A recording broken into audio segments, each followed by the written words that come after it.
Hey guys, welcome to our dance. It's me, Val Lawrence, and I have the beautiful Amber Portwood from Teen Mom and Teen Pregnant.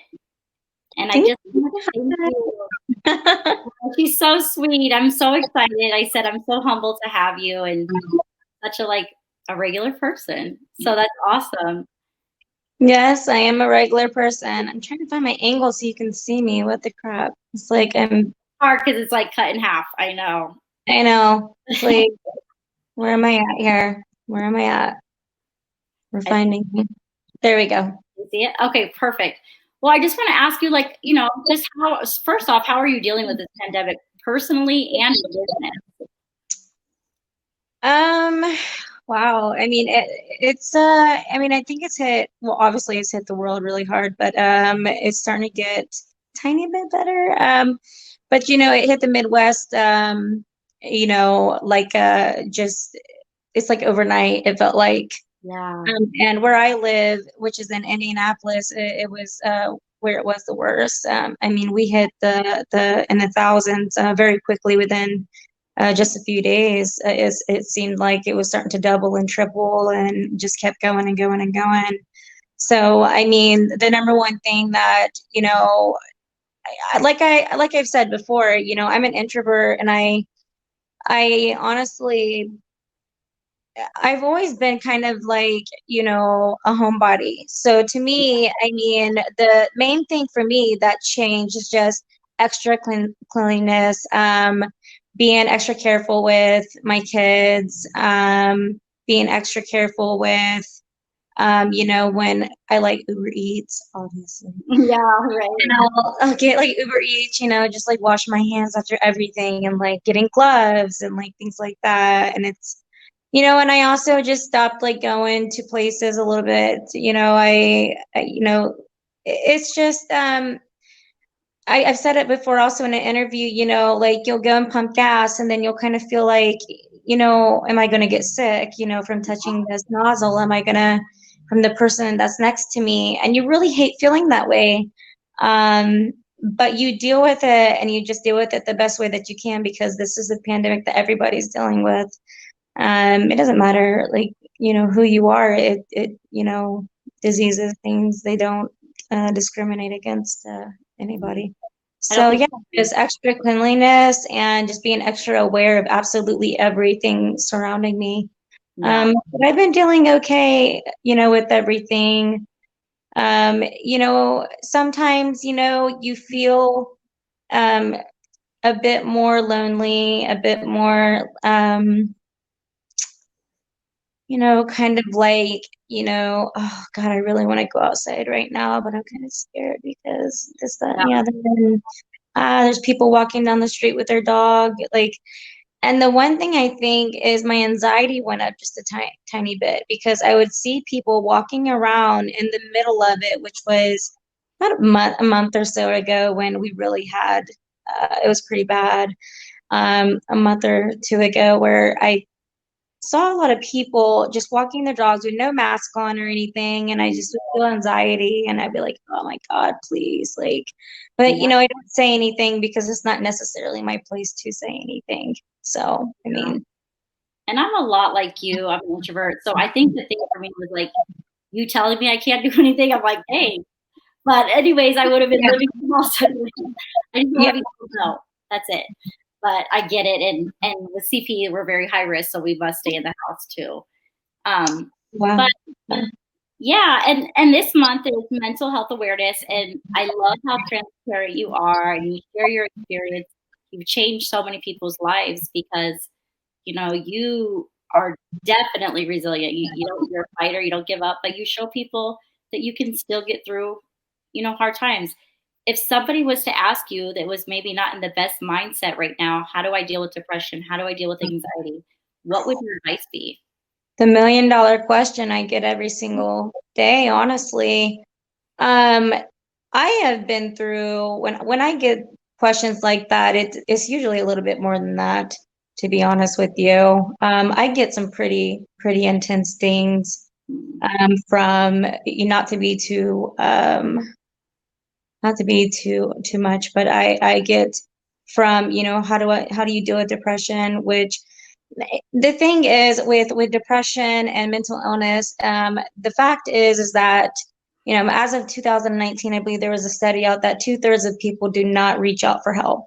Yeah. So when people say, oh, call hotlines or talk to a friend, it's easy to say something like that, or but I think the main thing is, that's a really great point if you're able to do something like that. But, the number one thing, whatever it may be, one thing that I believe in, very dearly in my heart, is, for family members, coworkers, anybody that's surrounding somebody who seems to be just acting a little bit differently. Maybe they're just Hmm. more tired, maybe they're just a little, I don't know, stressed out, and you can tell a difference.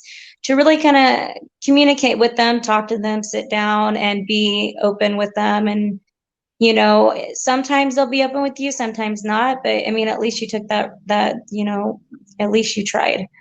Yeah. So it goes both ways. People think that the one thing about mental illness and depression and things like that is, there is this, society needs to understand that, help is needed. Hmm. Help is needed. And if you do see something like that, to not just look away, honestly, because um it's easy to look away. It's Hmm. always easy to look away, but that never helps. So That never all helps anyone.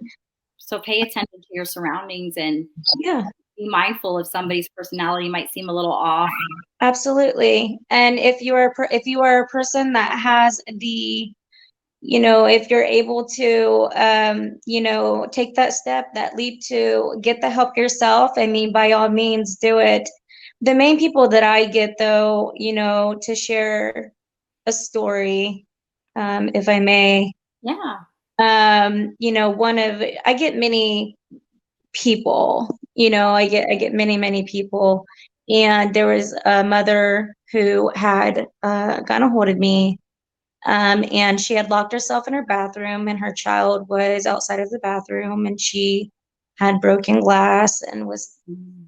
on the verge. And I, kind of tried to talk her. We got through it together, and she ended up opening up the door and was speaking to me for about an hour. And well, this is about 3 o'clock in the morning, and she knows who she is. And if she's watching this, I love you dearly, and I hope that you are doing great, sweetheart. And like I said before, you are loved, and we are strong. So I get a lot of things like that, more than Amber, how do you deal with your depression, or things like that. So it's I get some pretty intense stuff, but I can handle it. I can handle it. I've been there, done that. I've figured out ways to move forward when faced with you know certain things myself. So Yeah. I'm not a psychiatrist, but I lead them to where they need to go, and I don't try to be a psychiatrist to them, and then they end up getting the help they need. So it's And it's a feel good feeling on both sides to have somebody, that you can relate to. And like I said, your status, I mean, you are who you are, you have a huge following, but the fact that you're still so humble to people around you, it speaks volumes. well, I mean, you can't live a life like this without being humble. You can't, and you can't do what I do without being honest and truthful and humble at the same time. It's not possible.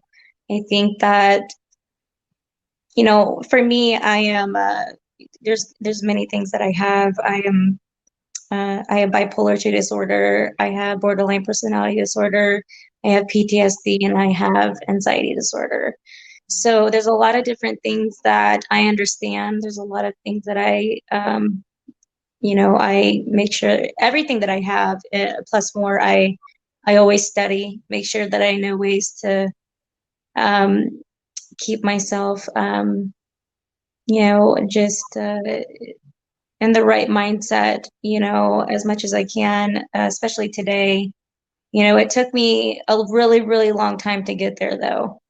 And it just now, within this last probably year or so, probably a year, it really took me to kind of see that I had to love myself first and move forward.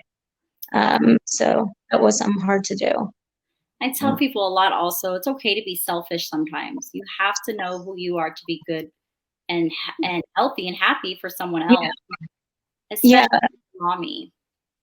yeah, absolutely. And the thing is, when people hear the word selfish, they kind of like, oh no, I don't want to hear that. So, I mean, I try to say things like that, but then I try to put it to them lightly, like think of yourself first, and then think of your children as well. When it comes to either physical or a mental disability, you have to take care of yourself in order to take care of others.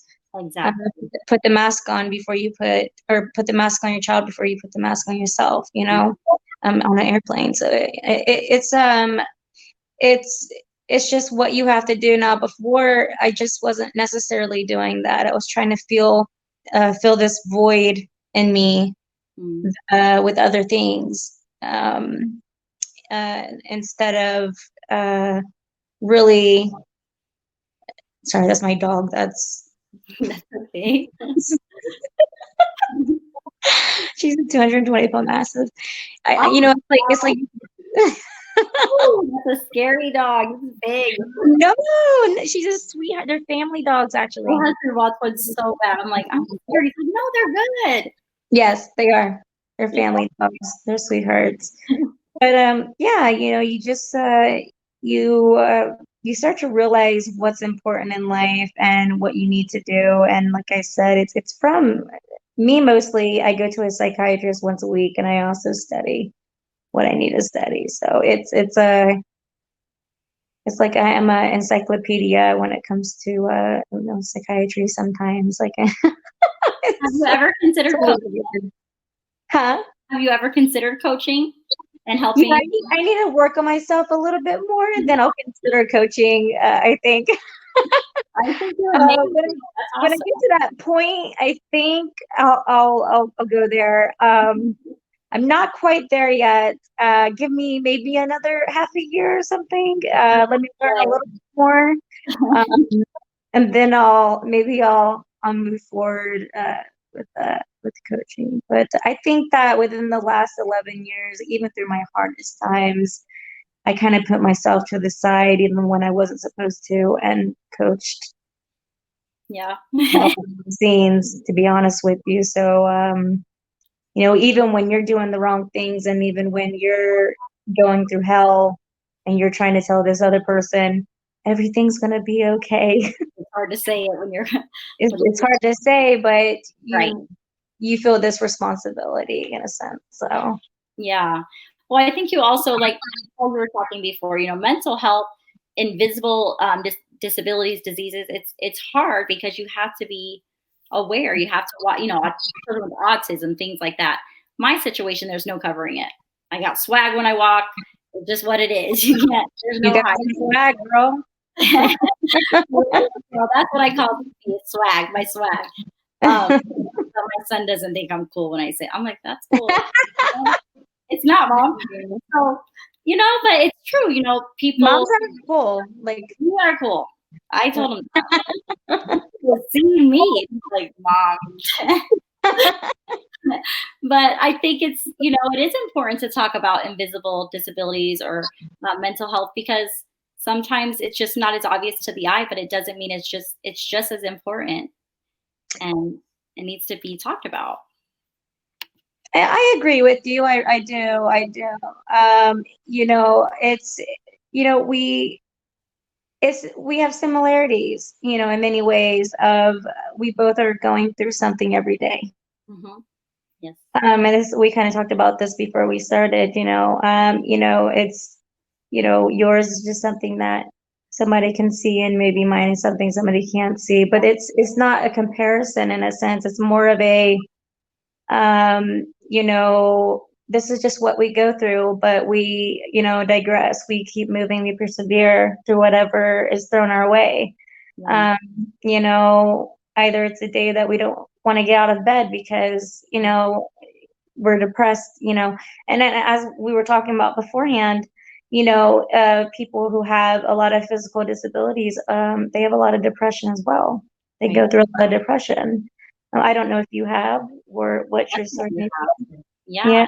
Finding acceptance. And when you don't feel that acceptance, you start to be hard on yourself. You find self-doubt. And it is very challenging. And just like you, probably within the last maybe 2 years, I've accepted who I am, because maybe if I sit a certain way, they won't know I'm disabled.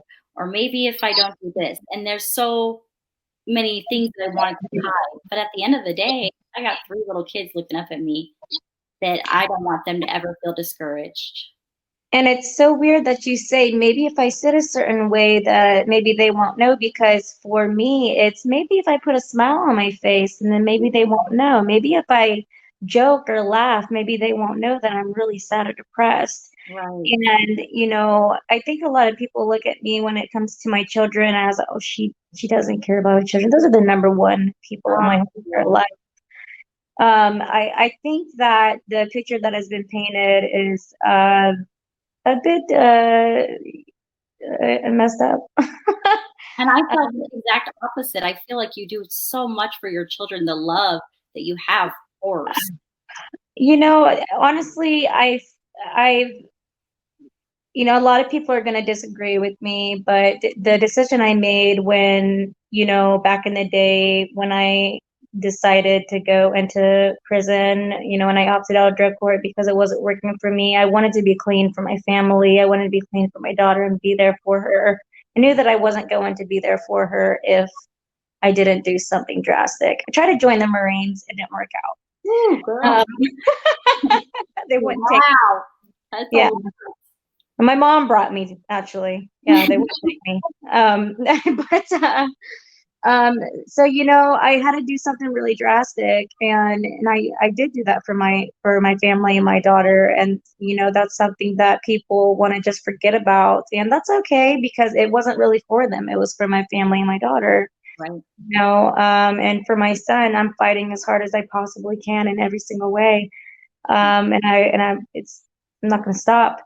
Yeah. Um, I know, where I come from. I know my faults, but I also know my morals and my values as well. Yeah. And I do have morals and values, even with the mental illness. So that's pretty much all I can say about that. And I love my children in a way where they now are the ones that fill the void in my heart. Hmm. But I'll tell you, a year ago, I probably wouldn't have been able to say the exact same thing. I probably would have told you that I was putting a lot of other love, like men or money or whatever it may be, to try to make me feel better. And that was, the most unhealthy thing that I could have been doing. So going to a psychiatrist once a week definitely has helped me very well. So yeah, That's it's awesome. And that's really brave of you. Like you said, you're very honest. I noticed you're always honest about your situation. You're not sugarcoating anything. And some people may not have wanted to say that because, oh, what are others going to say? But you have to be honest. people don't want to say that, and I get messages all of the time of people saying, you took the words right out of my mouth. Mostly is what they say. It's just, and they'll sit there and they'll literally say, I can't even talk to my family about this. You're the only person that knows. I don't know how many times I've gotten that, to be honest with you, more than anything. And it is, to me, just like I said, 2/3 of people, they don't reach out. They've got to reach out to somebody, something. Yeah. Um, and it's you like I said, you start to feel like you have this duty of just pushing people forward. I'm a Mhm. pusher. I'm gonna push you to get the help you need, because with me, the way that I grew up, and just for some odd reason, the way that I'm wired in my head, I don't. like to lose. I want to keep moving forward in life. I don't want to lose in life. I want to move forward in life. No matter what I'm feeling or no matter what happens to me, I want to make sure that somehow something good comes out of this negative thing, hopefully. Yeah. So let's keep working at it until it's positive. Okay. Yeah. That's so What awesome. what did you learn? What am I learning at this time of my life, or from that experience? And did I learn something? And then finally when you realize, okay, I did learn a little bit of this, and it's like, okay, that's good, that's good. And you move forward and you feel a little bit wiser. There's no losses. It's all lessons, you know. Every time you fall, Exactly. it's a lesson. And that's what I'm trying to drill in my son's head right now. He's 12. So like, you know, Uh, you're here. my Everything. daughter's 11. Oh my gosh. Everything. Yeah. He'll be. I'm like, seriously? It's not that serious. He just got. I Everything's so serious though. You're 11 and 12. Are you serious? Like, yeah. It's Yeah. like, He just got a girlfriend. She dumped him. This is how she dumped him. oh, She oh, messaged him. You're single. He's devastated. I'm like, well, what did you guys do? Because you've been in the house for the last 3 months. You snooze, you lose. It's fine. You'll get a new one. You'll be all right. You're good with the kid. So, yeah. They're, yeah. they're 11, 12, going on 14 and 15 these days, I feel like, honestly, with technology and everything. So it's really, you got to catch up with them. It's different than when we were younger. I feel like I'm actually 30 years old. You're way So, younger than me. I'm 37. well, you look like it. I mean, who cares? You look like it. Camera trick. Yeah. But no, I mean, what? So 16 and pregnant, like we discussed. My mom was also a teen. She follows you guys. I love all of you girls. Oh, your mom? Oh. Yeah. So because she went through the same thing, you know. So um, how? So obviously, being in the spotlight in 16 and pregnant, what made you decide, hey, I want to share my journey with the world? Well, nothing at that time. Honestly, it was, I mean, they said we were poor and they said, hey, we're going to give you this amount of money. Oh, well, we have a lot of bills to pay. So, Let's do it. Right. so that's how it started. However, once we started to see like it just blow up like overnight, it felt, and we started to see the impact that it was having on the world. And I mean, Lord, it was amazing. For the first time, I felt like I was a part of something so great, Oh, of something that was meaningful. And I wanted to keep going with it. And then even though I was an addict, I became an addict throughout, because, when you're really poor and then you get a lot of money and, yeah. you were already a kind of a partier in beforehand. I mean, things happen. Yeah, and you're a kid. I mean, you figure things out eventually, but it just came about, and when it blew up, I mean, you really feel like you've done something to help the world out in a way, and we did. There's statistics. I mean, we just did. And I think that it's a beautiful thing that this has kept going now for me for 11 years, 10 years, however, for the girls, because of the pilot of the show and everything. We were, it's been a long time. Right. Um, Jeez. Yeah, I think I did an interview the other day, and the guy said that we were like the second longest running, like other than the Kardashians. I'm not sure about that. I don't know. I'm not sure about that, so don't quote me on it. I mean, I'm not sure about it, but it's, to me, any reality show or docu-series that's been on for that long is, well, you're doing something right, or I don't know, especially on MTV. That is, So, yeah, I mean, the pregnancy rate for teenage pregnancy has dropped. And I mean, that is amazing. they did something where it linked it to our show, and that's where I think the meaning started to come in with me. I was like, wow, I'm a part of this. Yeah, you've made a big impact on so many people's lives. Now, co-parenting, you Mhm. guys are phenomenal. You and Now, Gary. now, right? We've seen it, but look at how like beautiful, like it's like family. You guys are together and everybody hangs out. It seems like a really healthy relationship for all three of you, and four of you with your daughter. Yeah, I mean, honestly, God, why can't I do this? Because I'm not a camera person, that's why. I'm so used to camera people. Um, my in the beginning, I mean, obviously you go through all of the struggles that majority of people go through when it comes to, you got the breakup and everything's so harsh and it's, oh, I hate you and this is what's going to happen. We're going to court. And, it's after a while, you grow up, you become a little bit more mature and you start to see things for what they really are. And the main thing for me and Gary, what happened was, is we started to see what it was doing to Leah. Hmm. And when we didn't want Leah to have to pick a side. So we kind of decided we're not doing this anymore. Yeah. We sat down on the porch, we talked, his porch, we talked, and figured out, a good way to co-parent. And then after a while, the good way to co-parent became just being a whole family. And I see Leah every single week now, a couple of times a week. She sees her brother.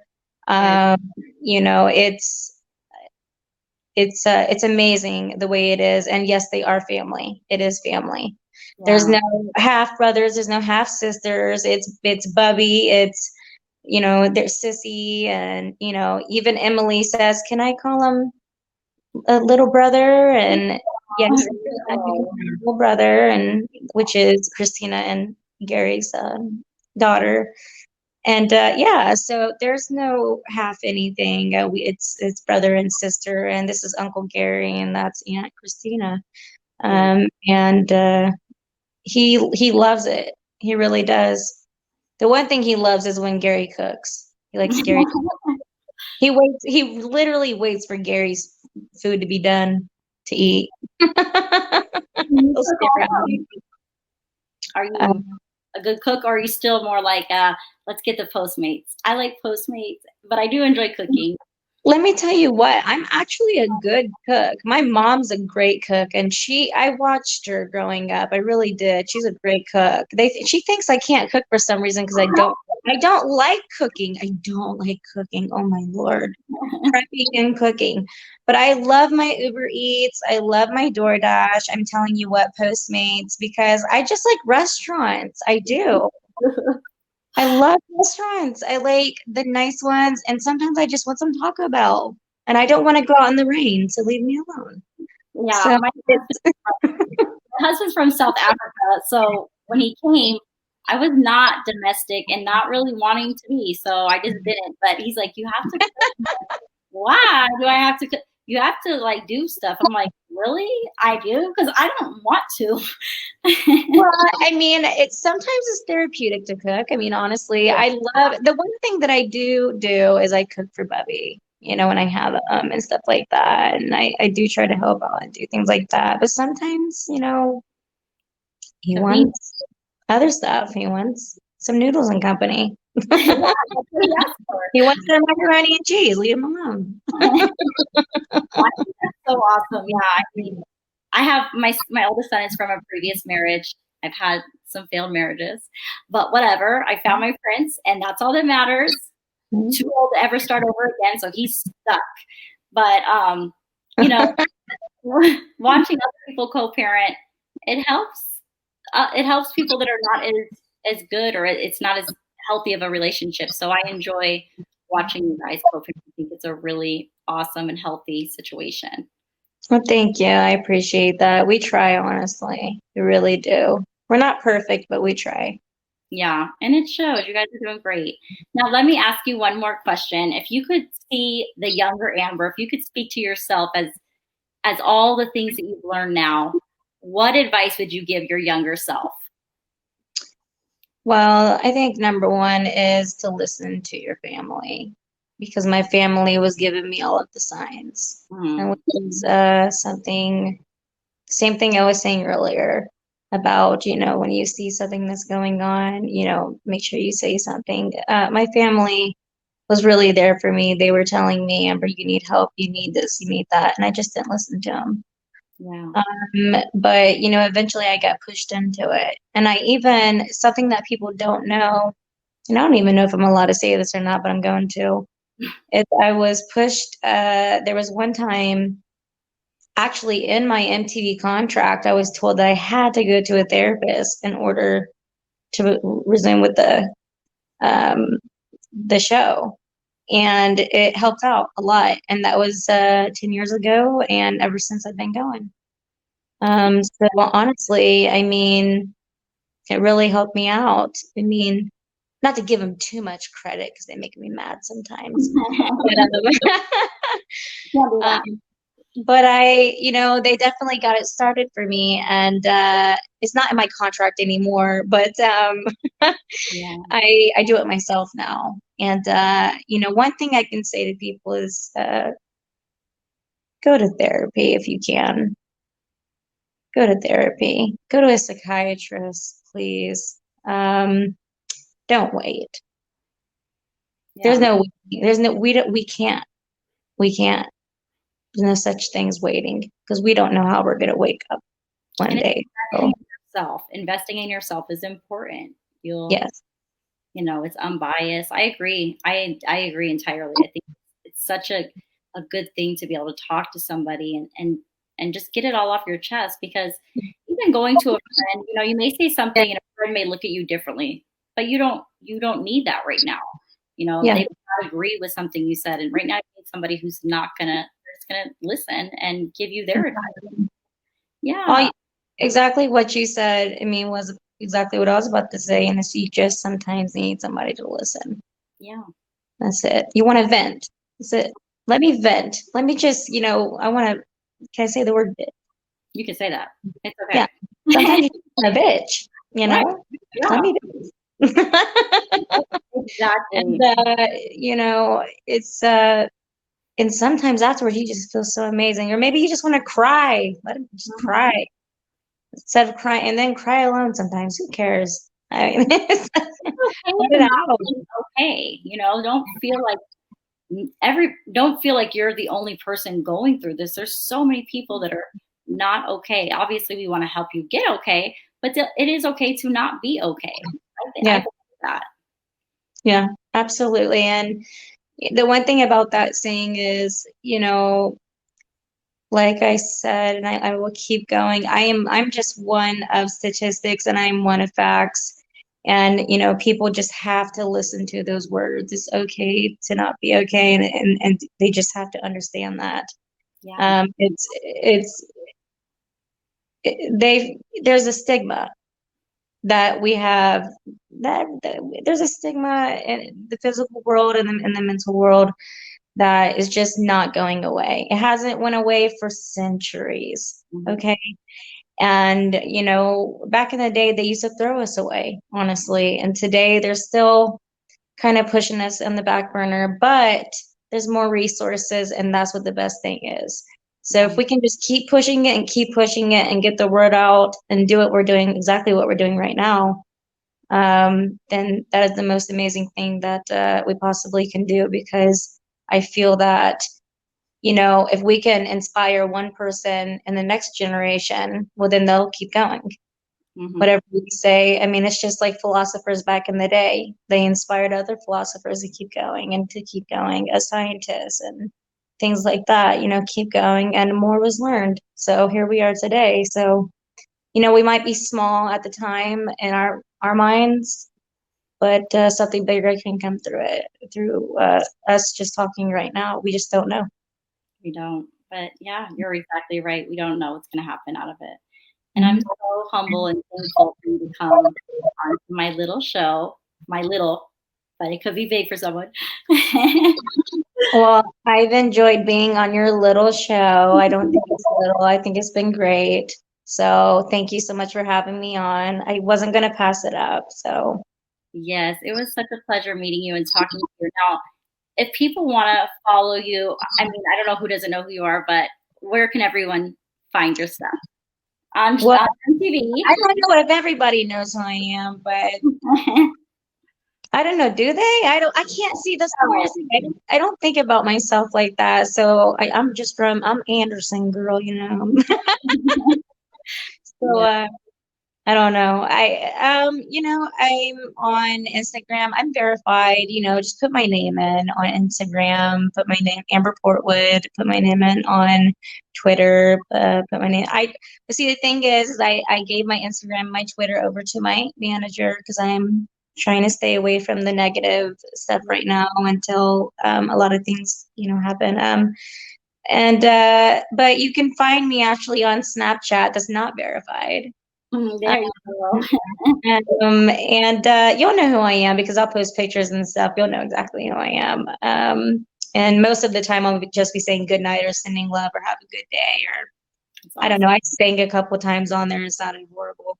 Just it was during like the real when it was really bad. The pandemic was just like really, really bad. And I was like, I'm gonna sing for you guys, even though this is gonna sound horrible, but just to make you feel better. And we're all sitting at home. Very So cute. yeah, Snapchat is probably the number one place. If you want to send me a message on there. It's you can also send it to my Instagram because my manager is pretty good at sending me, the ones that really need some help. So Very cool. Well, thank you guys so much. And of course, you can follow me on my nonprofit website, thrivingwithcerebralpalsy.org, and just keep up with what's going on. So I thank everyone. Bye. bye. Thank you.